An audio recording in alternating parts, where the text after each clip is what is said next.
বন্ধুসকল প্ৰতিখন চহৰৰে মানুহৰ খোৱা বোৱা পিন্ধা উৰা অলপ ভিন্ন ভিন্ন আৰু পৃথিৱীত মানুহৰ এনে কিছুমান জনগোষ্ঠী তথা প্ৰজাতিও পোৱা যায় যিসকলৰ বিষয়ে কোনেও নাজানে আৰু এই অঞ্চলৰ লোকসকলে এনেকুৱা কিছুমান আজব তথা অদ্ভুত কাম কৰে যিবোৰ দেখি আপুনি নিশ্চয় আচৰিত হৈ পৰিব বন্ধুসকল আপোনালোকে এইটো চাগে নিশ্চয় শুনা পাইছে সাধাৰণতে কিছুমান প্ৰাণী পানীত বসবাস কৰে কিন্তু সামাও বাজাও মানুহৰ এনে এটা জনগোষ্ঠী যিটো পানীৰ লগত ওতঃপ্ৰোতভাৱে জড়িত তেন্তে বন্ধুসকল মই সুহেব আৰু আপুনি চাই আছে জানো আহক ইউটিউব চেনেল আৰু আজি মই এই সামাও বাজাও জনগোষ্ঠীটোৰ বিষয়ে এনে কিছুমান বিশেষ কথা আপোনালোকৰ লগত আলোচনা কৰিম যিবোৰ আপোনালোকে জানি নিশ্চয় ভাল পাব তেন্তে বন্ধুসকল ভিডিওটি আৰম্ভ কৰাৰ আগত চেনেলটো সাবস্ক্ৰাইব কৰি ল'ব কিয়নো মই এনেকুৱা ধৰণৰ ইন্টাৰেষ্টিং ভিডিও দি থাকিম সামাও বাজাও লোকসকল ভাৰত মহাসাগৰত পোৱা যায় ইয়াৰ উপৰি এই লোক নিজৰ ঘৰ নাও দৰে বনাইছে যিটো পানীত নিজৰ স্থান সলনি কৰি থাকে এই লোকে নিজৰ বেছিভাগ সময়তে পানীৰ তলত মাছ মাৰি থাকে এই লোকে সম্পূৰ্ণ সমুদ্ৰৰ ওপৰতে নিৰ্ভৰশীল আজিলৈ কোনেও এই লোকৰ সঠিক বয়সৰ বিষয়ে অনুমান কৰিব পৰা নাই কিয়নো এই লোকে নিজেই নাজানে যে তেওঁলোকৰ কাৰ কিমান বয়স টাইম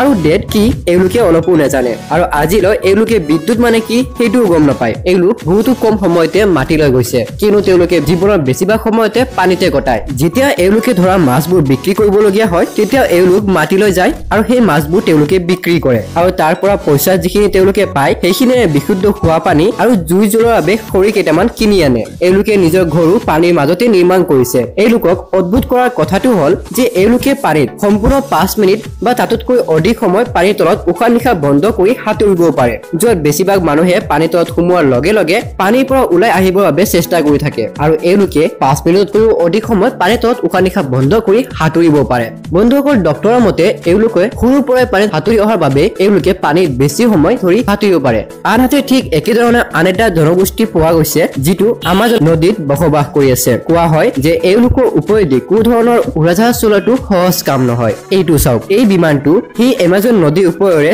উৰুৱা হৈছিল আৰু তাৰ পৰিৱৰ্তে চাগে আপোনালোকে নিশ্চয় দেখা পাইছে এই প্লেনখনত কাৰেৰে আঘাত কৰা হৈছে আজিলৈ এই জনগোষ্ঠীটোৰ নাম কোনেও জানিবলৈ নোৱাৰিলে তথা এই জনগোষ্ঠীৰ লগত কোনেও মিলিবও নোৱাৰিলে কিয়নো জনগোষ্ঠীটো অলপ ভয়ানক আৰু যিহেতু আমি এই প্লেনখনৰ অৱস্থা দেখি এইটো অনুমান কৰিব পাৰো যে তেওঁলোকে বেলেগ মানুহ বা বাহিৰা কোনো ধৰণৰ মানুহৰ লগত মিলিবও নিবিচাৰে বন্ধুসকল এই জনগোষ্ঠীটোৰ বিষয়ে আজিলৈ কোনেও ভালকৈ ক'বই নোৱাৰে এওঁলোকৰ ধনুৰ্বিদ্যাত ইমানে পাৰ্গত যে 152 কিলোমিটাৰ দ্ৰুত গতিত যোৱা এই প্লেনখনক তেওঁলোকে কিছু সময়তে সম্পূৰ্ণভাৱে আঘাত কৰি দিছিল এওঁলোকৰ কথা সম্পূৰ্ণ পৃথিৱীত যেতিয়া বিয়পি পৰিছিল তেতিয়া সমগ্ৰ পৃথিৱীৰ কেইজনমান বিশেষজ্ঞই এইটো থিৰাং কৰিলে যে তেওঁলোকক শান্তিমতে বসবাস কৰিবলৈ দিয়া হ'ব কিয়নো তেওঁলোকে বেলেগ মানুহৰ লগত মিলিব নিবিচাৰে আৰু সেইবাবে বেলেগ মানুহ যাতে তেওঁলোকক মিলিবলৈ চেষ্টাও নকৰে কিয়নো তেওঁলোকে নিজৰ জীৱন সম্পূৰ্ণ আনন্দত কটাই আছে তেন্তে বন্ধুসকল আজি ভিডিঅ'টি কেনেকুৱা লাগিল নিশ্চয় কমেণ্ট কৰি জনাই দিব লগতে ভিডিঅ'টি ভাল লাগি থাকিলে নিশ্চয় লাইক কৰিব আৰু এনেকুৱা ধৰণৰ ইণ্টাৰেষ্টিং ভিডিঅ' আগলৈ চাবলৈ আমাৰ চেনেল নিশ্চয় ছাবস্ক্ৰাইব কৰি লগতে ঘণ্টা বটনটো দবাব নাপাহৰিব